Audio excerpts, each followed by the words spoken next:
Hello everyone, I hope you are doing well and welcome to my YouTube channel Learn with Shini. So what's the topic today? Our topic is the strange case of Britain. चलिए Britain के बारे में पढ़ते हैं. Last class में अच्छा एक बार flashback में चलते हैं कि हमने क्या क्या पढ़ा. तो लास्ट क्लास में हमने जर्मनी को एंड इटली को यूनिफाई कर दिया था. ठीक है, जर्मनी एंड इटली को हमने यूनिफाई कर दिया था. उनके केस में हमने पढ़ा था. अच्छा, कुछ मेजर पर्सनालिटीज़ हमने पढ़ी थी जर्मनी की एंड इटली की. कुछ मेजर पर्सनालिटीज़ हमने पढ़ी थी. कौन कौन सी थी? जर्मनी के केस में देखें तो कौन थे? Auto von Bismarck. Auto von Bismarck साहब थे.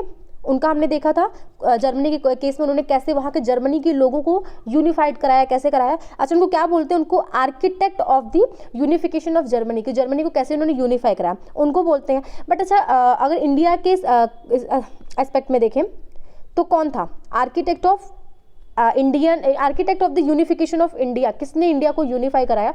तो वो कौन थे? He was very famous. तो आप लोग उनका नाम जो है कॉमेंट सेक्शन में बताइएगा. अच्छा, नेक्स्ट हमने इटली के केस में पढ़ा. इटली में कुछ मेजर पर्सनालिटीज़ थी. जैसे वहाँ के जो चीफ मिनिस्टर वहाँ के जो थे वो थे कैवर. ठीक है, और वहाँ के किंग कौन थे? किंग थे विक्टर इमैनुअल सेकेंड. ठीक है, बाद में इनको किंग डिक्लेयर कर दिया जाता है पूरा जो भी इटली को यूनिफाई कराया जाता है. एंड एक नाम और आया था गिसिप्पी गैरिबाल्डी. ठीक है. अच्छा, गिसिप्पी गैरिबाल्डी जो थे उन्होंने जाके जो सदर्न पार्ट था वहाँ पे जाके लोगों को मनाया था, लोगों को परस्यूएट कराया था और जाके फाइनली वहाँ पे उन्होंने इटली को यूनिफाई कराया था. अच्छा, जब वहाँ पे वो साउथ में गए थे तो पीजेंट जो थे, पीजेंट को मनाने के लिए क्या वो एक नारा लगाते थे, जैसे हम लोग नारा लगाते हैं भारत माता की. तो वहाँ पे कुछ एक नारा लगाया था. ठीक है, तो वो नारा आप जो है वो बताइएगा आप लोग मुझे, कि जिसको उन्होंने समझा था कि वो विक्टर इमैनुअल की वाइफ है, वहाँ की पीजेंट्स ने समझा था, जो मैंने बताया था आप लोग को लास्ट क्लास में. तो वो भी जरा मेंशन करिएगा. No next strange case of Britain. ना ब्रिटेन को समझना है हम लोगों को. ठीक है, सो ब्रिटेन का क्या था? ब्रिटेन में ऐसा कुछ नहीं था कि यहाँ पे बहुत लड़ाई झगड़े हुए, बहुत ही मास मोबिलाइजेशन हुआ, ऐसा कुछ नहीं हुआ था ब्रिटेन में. ब्रिटेन में यहाँ तक ये थी कि ब्रिटेन एक तरह से बहुत ही पावरफुल हो गई थी, स्ट्रांग हो गई थी, कि उसने धीरे धीरे करके बहुत सारी टेरिटरीज को अपने अंडर में कर लिया था. ठीक है, तो it was not like process जिसमें मास मोबिलाइजेशन हुआ या फिर वॉर वगैरह, जैसे हमने इटली में देखा, जर्मनी में देखा कि बहुत वॉर वगैरह होती है. In Britain, the formation of the nation state was not the result of a sudden upheaval or revolution. तो देखिए वही चीज़ बताइए कि यहाँ पे कोई रेवोल्यूशन जैसी चीज़ नहीं होती. It was the result of a long drawn out process. So अगर बेटा आपके पेपर में आ जाए तो आप ये देखिए ये लाइन लिख सकते हैं, it was the result of long drawn out process. इसको आप अगर इन्वर्टेड कॉमा में करके हाईलाइट करके लिखेंगे ना तो इससे पता चलेगा कि आपको चीज़ें पता है. There was no British notion prior to the 18th century. So 18th century से पहले यहाँ पे कोई ब्रिटिश नोशन नहीं था कि हाँ ब्रिटिशर्स की जो भी टेरिटरीज इन्होंने अपने में मिलाई थी, वहाँ पे कोई उन लोगों के अंदर ये नहीं था कि हाँ ब्रिटिशर्स के अंडर में आएंगे, ब्रिटिश नोशन था, ऐसा कुछ नहीं था. तो द प्राइमरी आइडेंटिटी. अच्छा, प्राइमरी यहाँ पे अगर हम यहाँ पे समझने से पहले ब्रिटिशर्स का क्या, कैसे उन लोगों ने मिलकर ब्रिटिशर्स के अंडर में कौन कौन सी टेरिटरी आई, उसको समझने से पहले अगर हम लोग पूरा एक मैप समझे ब्रिटेन का सॉरी, अगर हम लोग मैप समझे तो वो ज़्यादा ईजी रहेगा हमें समझने के लिए. सो देखिए कैसा था ब्रिटेन की अगर बात करें तो एक तरह से वो आइलैंड है.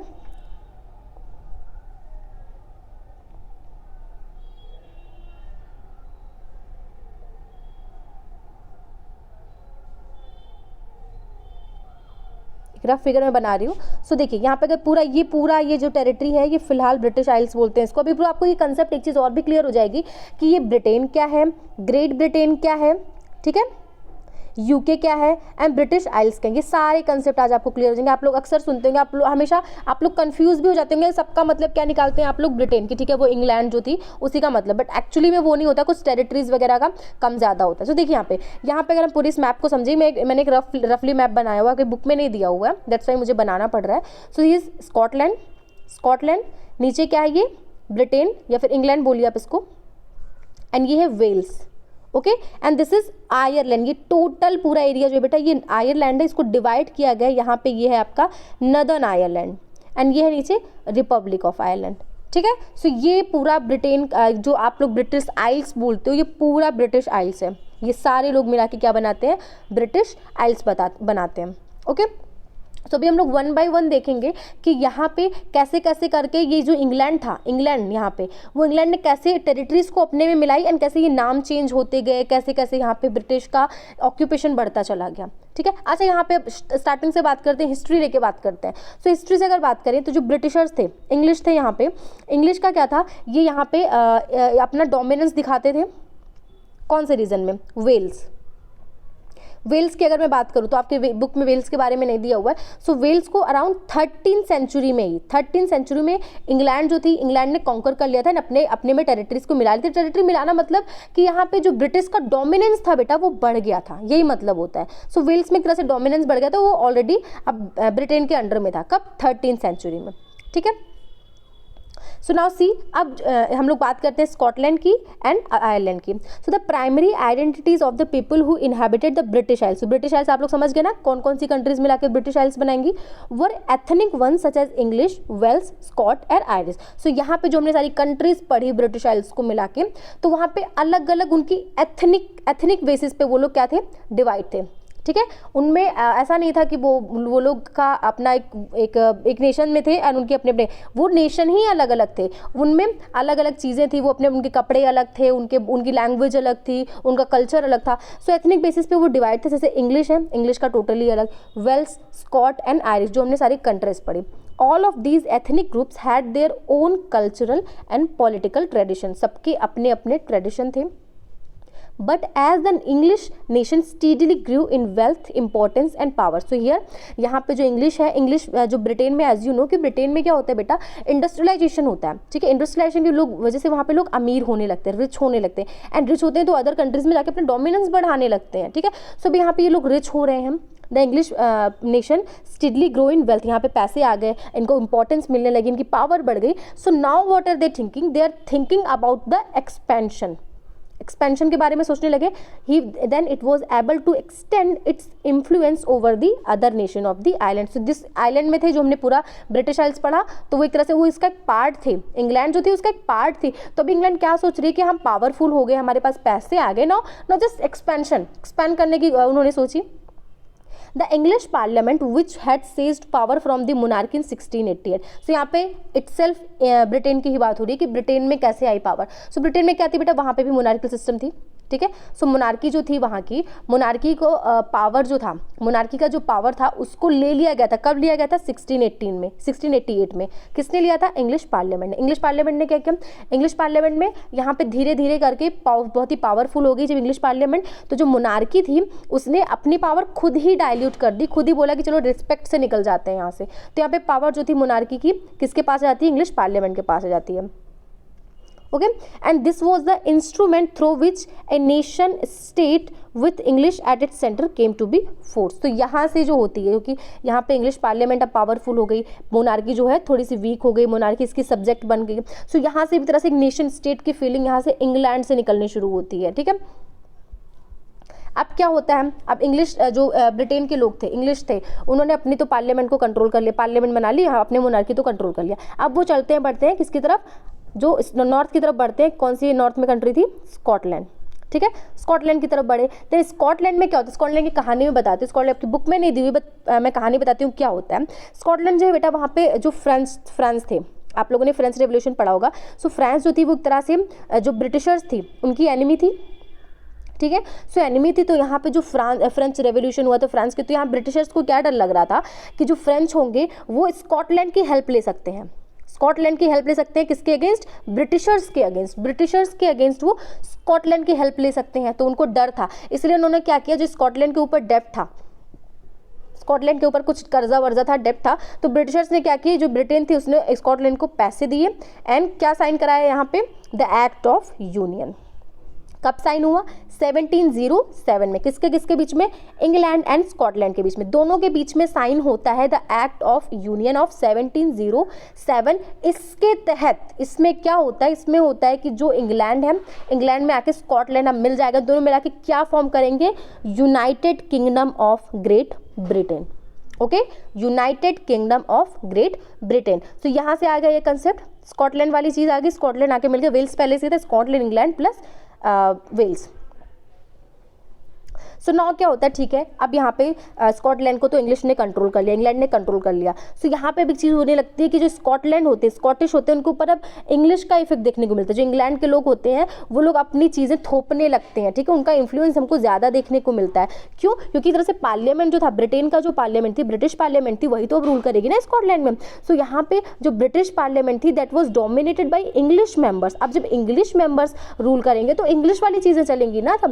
The growth of A British identity mean that the Scotland distinctive culture and political institution was systematically suppressed. So वही चीज़ है कि जैसे जैसे ब्रिटिश आइडेंटिटी बढ़ने लगी, धीरे धीरे ब्रिटिश का कंट्रोल बढ़ने लगा स्कॉटलैंड में. अब क्या हुआ, स्कॉटलैंड की जो डिस्टिंक्टिव मतलब अपनी जो उनकी कल्चर थी, लोकल कल्चर थी, उनका अपना जो पॉलिटिकल इंस्टीट्यूशन था, वो धीरे धीरे क्या होने लगा, सप्रेस होने लगा. भाई सप्रेस तो हो गई बिकॉज वहाँ के जो पार्लियामेंट के मेंबर है वो मेजरली इंग्लिश मेंबर्स है. तो इंग्लिश मेंबर्स क्यों चाहेंगे कि वहाँ की स्कॉटिश चीज़ें चले, वो अपनी इंग्लिश चीज़ों को डोमिनेट करने की कोशिश करेंगे.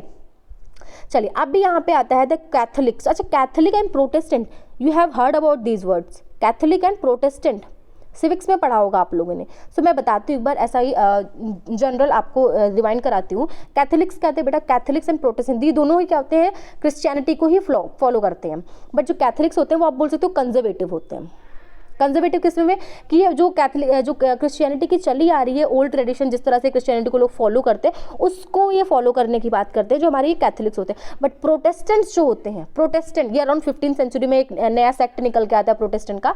ये क्या करते हैं, कैथलिक्स को अपोज करते हैं और ये कुछ नई नई चीज़ें लेके आते हैं क्रिश्चियनिटी में. ठीक है, अच्छा यहाँ पे एक नया सेक्ट निकल के आ रहा है. What I am talking that Christianity में एक नया सेक्ट निकल के आ रहा है, Protestant. Not tell me one thing, हमारे इंडिया में भी एक रिलीजन था दैट इज जैन. ठीक है, जो महावीर थे तो उनका जो जैनिज्म था, तो जैनिज्म में भी 2 सेक्ट निकल के आते हैं. Can you tell me what are the 2 sects, कौन कौन से वो सेक्ट्स निकल के आते हैं? तो इसे कमेंट बॉक्स में जरूर बताइएगा कि इंडिया के कॉन्टेक्स्ट में जहाँ पे अगर हम बात करें तो एक जैनिज्म जो रिलीजन थी हमारी, उसमें 2 सेक्ट्स निकल के आते हैं. Okay, now come back to the topic. So Catholics हो गए एंड प्रोटेस्टेंट, समझ गए आप लोग यहाँ इतना. सो अगर मैं बात करूँ कि जो ब्रिटिश आइल्स था हमारा, वहाँ पे कौन कौन ज़्यादा डोमिनेट, तो ब्रिटेन की अगर मैं बात करूँ, England. So England was dominated by Protestant, मतलब जो नए नए लोग थे. एंड स्कॉटलैंड जो था हमारे, Scotland that was dominated by Catholics. अच्छा, ऐसा मैं बोल रही हूँ कैथोलिक्स प्रोटेस्टेंट डजंट मीन कि यहाँ पे टोटल पूरे प्रोटेस्टेंट थे या फिर टोटल यहाँ पे कैथोलिक्स थे. मीन्स बेटा मेजर जो पॉपुलेशन थी that was dominated by Catholics and Protestant, right. And Netherlands island की बात करें, सो नदरलैंड में केस में क्या था, नदरलैंड में 2 सीन चल रहे थे, 2 सिनेरियो थे. यहाँ पे क्या था, यहाँ पे कैथोलिक्स भी थे, प्रोटेस्टेंट भी थे. सो यहाँ पे 2 पार्ट की अगर हम बात करें, नदर आइलैंड जो आज आप लोग देखते हो, आप लोगों ने सिविक्स के चैप्टर में पढ़ा होगा कि जो नदर आइलैंड था वहाँ पे मैक्सिमम जो पॉपुलेशन है वो क्या है, प्रोटेस्टेंट, अराउंड 54% समथिंग ऐसा है. एंड जो कैथोलिक्स है वो अराउंड 40 समथिंग है, 45 46 ऐसे हैं.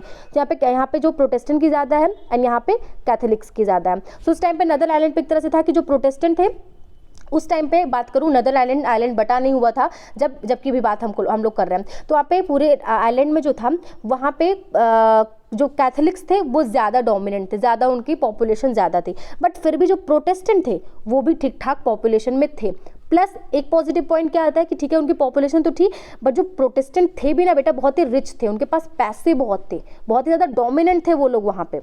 ठीक है, तो इसी का फ़ायदा कौन उठाती है, हमारी ब्रिटेन, जो इंग्लिश थी ब्रिटेन, वो फ़ायदा उठाती है. अब यहाँ के जो प्रोटेस्टेंट थे, कहाँ के, नदर्न आयरलैंड के जो प्रोटेस्टेंट थे उनको लेती है अपने अंडर में. उनको बोलती है कि ठीक है आप लोग रिवोल्यूशन करो, आप लोग हम अपने इंग्लैंड में भी मिला लेंगे. ठीक है, तो ये बोल के प्रोटेस्टेंट को यहाँ पे बढ़ावा देती है, एक तरह से प्रमोट करती है वहाँ के लोगों को. सो दिस इज आयरलैंड के बारे में हम लोग पढ़ेंगे अभी. So the Catholic clans that inhabited the Scottish Highlands suffered terrible repression wherever they attempted to assert their independence. तो यहाँ पे वही चीज़ है, जो कैथोलिक्स होते हैं, बिकॉज ब्रिटेन में तो प्रोटेस्टेंट है. ठीक है, तो जो यहाँ पे स्कॉटलैंड में जो प्रोटेस्टेंट थे वो तो खुश हो गए, चलो ठीक है हम ब्रिटेन से मिल गए, क्योंकि ब्रिटेन एक प्रोटेस्टेंट डोमिनेट कंट्री है. बट यहाँ पे जो स्कॉटलैंड में जो कैथोलिक्स थे, तो कैथोलिक्स को क्या करना जाने लगा, उनको सप्रेस करने, रिप्रेशन होने लगा, उनको सप्रेस किया जाने लगा. कौन करे, ब्रिटेन कर रहा था यहाँ पे. The Scottish highlanders were forbidden to speak their Gaelic language. उनको अभी अपनी लैंग्वेज बोलने के लिए भी फ्रीडम नहीं थी, वो अपनी लैंग्वेज नहीं बोल सकते थे. Or wear their national dress, वो अपने नेशनल ड्रेस नहीं वियर कर सकते थे. And large number were forcibly driven out of their homeland. And maximum को तो उनके जो स्कॉटलैंड की जो टेरिटरी थी उससे भी बाहर निकाल दिया गया था. Okay, so this is about Scotland. Now next Ireland. Ireland suffered a similar fate. It was a country deeply divided between Catholics and Protestants. तो यहाँ पे deeply divided थे, बहुत कैथोलिक्स थे, प्रोटेस्टेंट थे. The English help the Protestant. तो देखिए यहाँ पे इंग्लिश ने क्या किया, जो ब्रिटिशर्स ने क्या किया, जो प्रोटेस्टेंट थे यहाँ आयरलैंड के, उनको हेल्प करना स्टार्ट किया. क्यों, because they want to establish their dominance. वो अभी यहाँ पे अपना डोमिनेंस स्टैब्लिश करना चाहते थे ओवर ए लार्जली कैथोलिक कंट्री, क्योंकि वहाँ पे लार्जली कैथोलिक पॉपुलेशन थी. बट स्टिल वहाँ पे प्रोटेस्टेंट जो थोड़े बहुत थे उनकी हेल्प लेके यहाँ पे इंग्लिश चाह रही थी अपना डोमिनेंस स्टैब्लिश करना। Catholic revolts against British dominance were suppressed. तो यहाँ पे जो भी जो कैथोलिक्स होते हैं वो अपना रिवोल्ट वगैरह करते हैं कि ठीक है भाई कैसे आप घुस रहे हो, ब्रिटिशर्स को बोलते हैं कैसे आप घुस रहे हो हमारे यहाँ पे, बट फिर भी जो भी कैथोलिक्स ने रिवोल्ट किया वो सप्रेस कर दिया गया।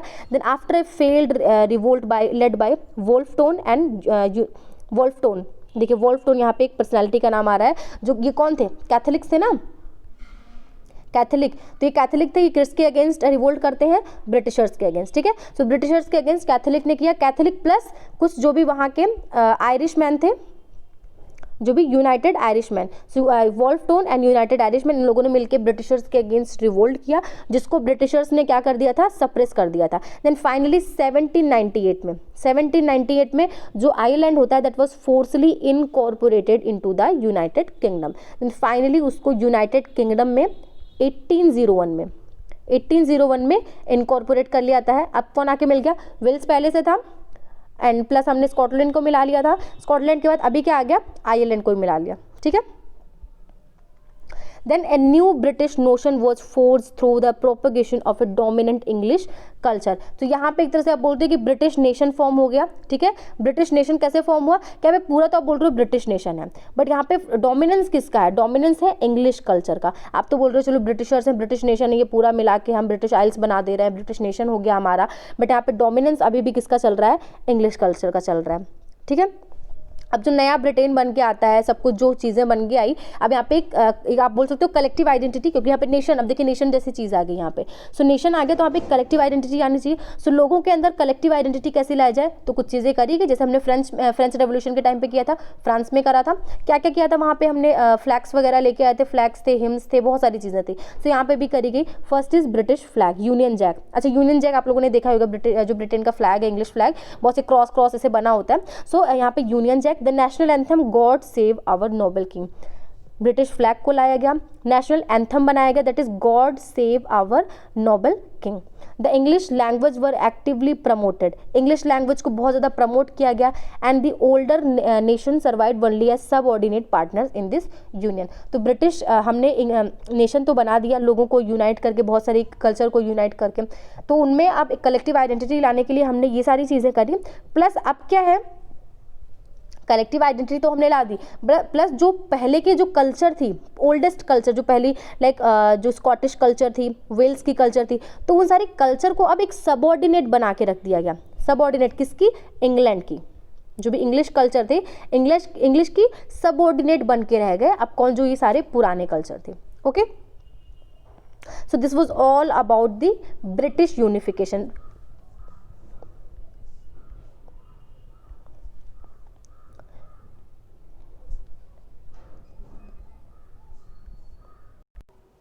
जो नेक्स्ट टॉपिक हमारा होगा that is visualising the nation, वो हम अपनी नेक्स्ट क्लास में पढ़ेंगे।